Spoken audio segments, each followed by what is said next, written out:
Welcome to NCN news. నా పేరు ప్రశాంతి. బులెటిన్లో ముందుగా హెడ్లైన్స్ చూద్దాం. నిడదవోలు పురపాలక సంఘం ఆధ్వర్యంలో చలివేంద్రాన్ని ప్రారంభించిన మంత్రి కందుల దుర్గేష్.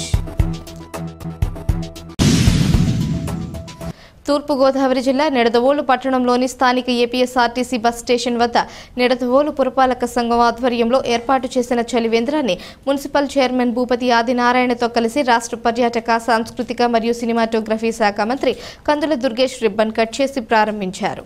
ఈ సందర్భంగా మంత్రి కందుల దుర్గేష్ మాట్లాడుతూ ఎండల తీవ్రతను దృష్టిలో పెట్టుకుని ప్రజల సౌకర్యార్థం నిడదవోలు పురపాలక సంఘం ఆధ్వర్యంలో చలివేంద్రాన్ని ఏర్పాటు చేయడం అభినందనీయమని అన్నారు. వేసవి కాలంలో పట్టణంలో మంచినీటి సౌకర్యం లేని ప్రాంతాలలో ట్యాంకర్ల ద్వారా మంచినీటిని సరఫరా చేయాలని అధికారులను ఆదేశించినట్లు తెలిపారు. రానున్న వేసవి కాలంలో ప్రజలకు మంచినీటి సమస్య లేకుండా చూడాలని అధికారులను ఆదేశించారు. ఎండ తీవ్రత పెరుగుతున్న నేపథ్యంలో ప్రజలందరూ బయటికి వచ్చే సమయంలో తగు జాగ్రత్తలు తీసుకోవాలని కోరారు. ఈ కార్యక్రమంలో నిడదవోలు పురపాలక సంఘ chairman Bhupathi Adinarayana, municipal vice chairperson Gangula Venkatalakshmi, municipal commissioner T L Krishnaveni, వివిధ వార్డుల కౌన్సిలర్లు, కూటమి నాయకులు, కార్యకర్తలు, అభిమానులు, పట్టణ ప్రజలు తదితరులు పాల్గొన్నారు.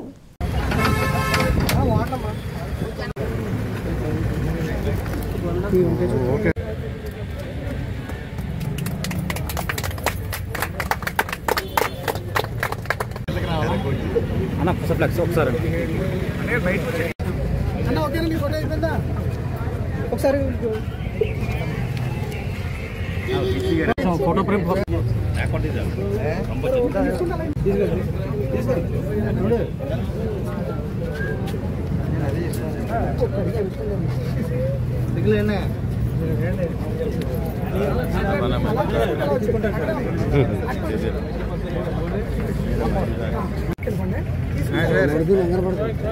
మీరు ఎన్నో క్లాస్ అండి?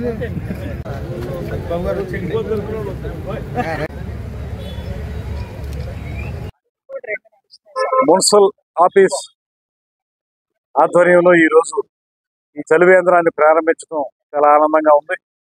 ముఖ్యంగా గతంలో ఎన్నడూ లేని విధంగా మార్చి నెల 1వ తారీఖు నుంచే రాష్ట్రంలో ఎండల తీవ్రత ఎక్కువగా ఉంది.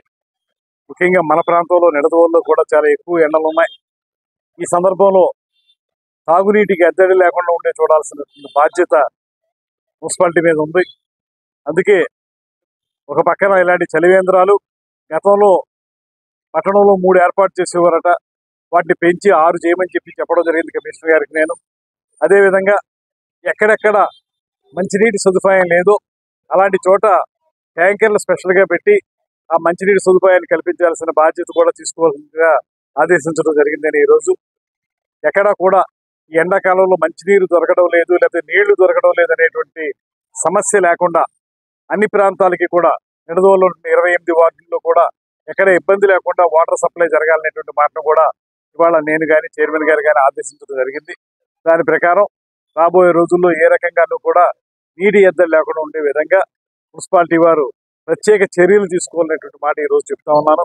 వారు కూడా దానికి సంసిద్ధులుగా ఉన్నారు. ఎక్స్ట్రా ట్యాంకర్లు కావాల్సి వచ్చినప్పటికీ కూడా వాటిని కూడా తీసుకొచ్చి పంపించే ఏర్పాటుని కూడా చేయడం జరుగుతుంది. దాంతోపాటు ఈ చలివేంద్రాలను కూడా ప్రజలు ఉపయోగించుకోండి.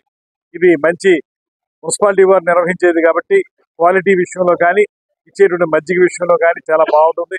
వీటిని ఉపయోగించుకోవాల్సిందిగా కోరుతూ అందరూ కూడా సుఖశాంతులతో ఉండాలని మనస్ఫూర్తిగా కోరుకుంటున్నాం. మరో అంశం, ఇవాళ ఎండలు చాలా తీవ్రంగా ఉన్నాయి కనుక ఈ వడదెబ్బకి ప్రజలు ఇబ్బంది పడేటువంటి ప్రమాదం కూడా ఉంది. అందువల్ల అందరికీ, పుర ప్రజలందరికీ కూడా నేను మనవి చేసేది ఏంటంటే, అవసరం అయితే తప్పితే బయటికి రావద్దు. మధ్యాహ్నం సమయంలో మీ పనులు ఏమైనా ఉంటే ఉదయం సాయంత్రం పూర్తి చేసుకోండి. మధ్యాహ్నం సమయంలో ఇళ్ల దగ్గరే ఉండండి. ఒకవేళ తప్పనిసరి బయటికి వస్తే మాత్రం అన్ని రకాల జాగ్రత్తలు తీసుకుని, ఒక టోపీ పెట్టుకోవటం, లేకపోతే గొడుగు పట్టుకుని, లేకపోతే అలసటి చొక్కాలు, తలసరి చొక్కాలు, లేకపోతే టెర్లిన్ అలాంటివి వేసుకోవడం కాకుండా కాటన్ బట్టలు వాడితే పూర్తి స్థాయిలో మీకు రక్షణ ఉంటుంది. బాగా చెమట పీల్చేటువంటి బట్టలను కూడా, దుస్తులను కూడా వాడాల్సి ఉంటుంది. అటువంటి వాడండి. వాటితో పాటు అన్ని జాగ్రత్తలు తీసుకుని చేతిలో ఒక వాటర్ బాటిల్ పట్టుకోండి. ఎక్కడైనా సరే అవసరమైతే వాటర్ తాగే విధంగా చేతిలో ఒక వాటర్ బాటిల్ కూడా పెట్టుకుని అన్ని జాగ్రత్తలు తీసుకుని వడదెబ్బ తగలకుండా మనల్ని మనం రక్షించుకునే విధంగా మీరు జాగ్రత్తలు తీసుకోవాల్సిందిగా కోరుతా ఉన్నాం. ప్రభుత్వ పరంగా కూడా మనం చేయాల్సిన అన్ని సదుపాయాలు ఏర్పాటు చేస్తాం.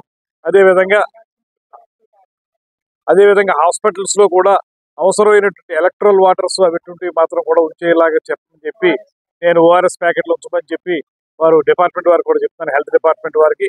అదేవిధంగా మనం కూడా సచివాలయంలో కూడా ఈ ఓఆర్ఎస్ ప్యాకెట్లు అవి పెడతారు, వాటిని కూడా ఉపయోగించుకోండి. దాంతో పాటు మనకి డిహైడ్రేషన్ అయిపోకుండా, మనకి ఈ చెమట వల్ల ఎక్కువ నీరు మన ఒంట్లోంచి బయటికి వెళ్ళిపోతుంది. ఆ నీరు మళ్ళీ డిహైడ్రేట్ అవ్వకుండా మనం ఎక్కువ మంచినీటిని ఎక్కువగా తీసుకోవాల్సిందిగా కూడా ప్రపోజల్ అందరికీ తెలియజేస్తున్నాం. ఈ జాగ్రత్తలు మీరు తీసుకుని మనం ఈ ఎండల నుంచి కాపాడుకోవాల్సిందిగా మిమ్మల్ని కోరుతాం.